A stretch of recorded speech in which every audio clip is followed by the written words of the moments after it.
I've been meaning to make this video for a while because a lot of people still don't quite understand what's really going on. And that is that luxury automakers are being disrupted. Every time I see an article like this, there's hundreds of comments in the comment section saying Tesla is not a luxury automaker. This isn't true. Well, those people are just flat out wrong. Those are the kind of people that hate data. They like opinions, emotions, and feelings. And I understand that. Human beings are opinionated, emotional, and feelings-based. It's pretty normal, right? We all are. You have to admit it. But I don't like it when people try to propagate this kind of stuff by convincing other people that their emotions are facts. Because here are the actual facts.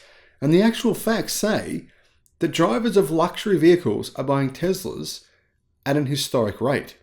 In other words, these companies, Mercedes-Benz, BMW, Lexus, etc., are currently being disrupted. It's not happening just in China, but here are the numbers for America. Hello, my friends. Welcome to the channel. It's great to see you. Thank you for tuning in. My name's Sam Evans. I'm coming to you from Australia. Welcome to all the new subscribers and welcome back, everyone else. Just got to say a big shout out and big thank you to our Patreon supporters. If you can support the channel, that would be amazing. Even just $1 or $2 is something. Every little bit does help me to be able to do this and obviously look after the boys and deal with the current situation right now, which has been a pretty decent sized challenge. Now, I'll put a link in the description below to what I'm talking about and you can check out my story. Now, brand loyalty is very, very important. Brand loyalty is something that manufacturers look at constantly. They're very concerned with loyalty because once you lose a customer, sometimes you lose them for life. Companies are very conscious of that reality. They realize, especially, for example, okay, let's say you don't make many EVs. Let's say the EVs you sell are not very good or they're too expensive.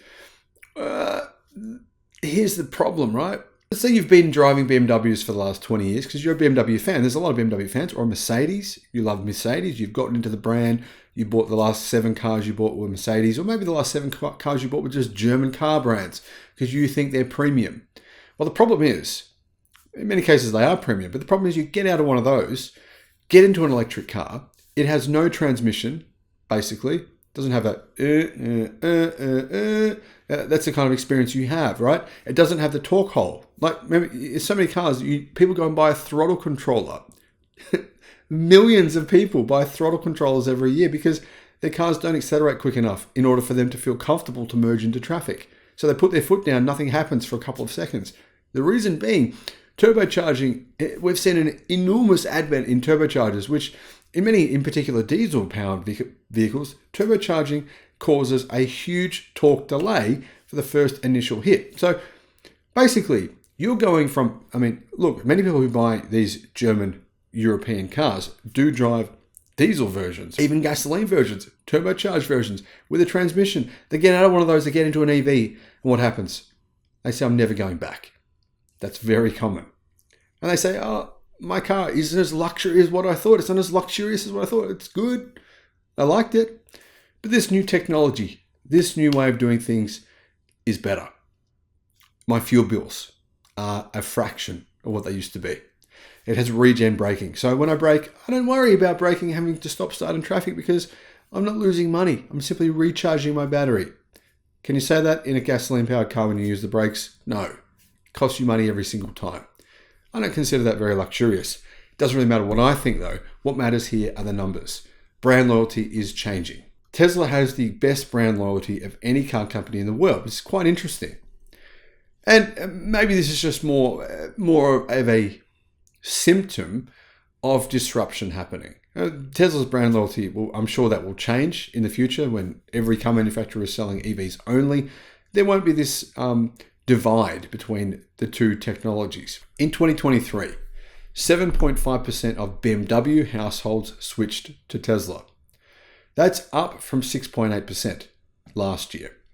Lexus, 7.2% of drivers went to Tesla, as opposed to 5.8% last year. That's a pretty significant climb, and Lexus would have to be a little concerned about that. So would BMW. Well, Mercedes was the worst by a significant margin. Mercedes drivers last year, 7.8% of Mercedes households went to Tesla. However, this year it's jumped to 9%. nearly 1 in every 10 households that are traditionally Mercedes-Benz car owners bought a Tesla. I've got to say, hey, clearly Mercedes-Benz drivers are more intelligent than BMW drivers. Okay, that was a joke. Don't get too concerned there. Hey, I've owned a BMW. I know what it's like, guys. I understand. But it's true. You know, you see someone driving past a Mercedes and you can see the intellect is brimming from them. They're just geniuses. Clearly, they're aware that an electric future is the solution to the world's issues. And so they're willing to buy Teslas at a far greater rate. So kudos to you, Mercedes-Benz owners. I'm sure if you personally right now own a Mercedes-Benz, after hearing this video, you'll be more likely to go and buy a Tesla because it will prove my point that you're very intelligent.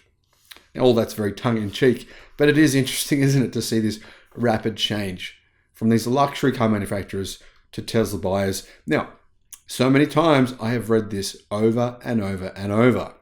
Tesla is not a direct competitor for BMW, Lexus, or Mercedes. Fortunately, the buyers of those cars disagree with these comment kings who just will make up anything and present it as a fact. Land Rover. 4.8% of Land Rover households bought a Tesla as their next car. So Land Rover owners not quite as smart as BMW, Lexus, and Mercedes owners. Now, the truth is here, Land Rovers are in a different market segment. Most Land Rover vehicles are big, off-road capable SUVs. Tesla doesn't really have anything like that. If they did, those numbers, I think, would change. Now, I find all this stuff very interesting, and I'm not going to read the comments in this article because some people are going to probably hate me for some of the things that I made. Remember, it's all a bit of fun, but it's very interesting, isn't it, to see so many buyers of luxury or perceived luxury car manufacturers move away from their brands that they've known and trusted and loved and always bought and buy something different and buy a Tesla. Let me know your thoughts in the comments. Thank you for watching. Bye-bye.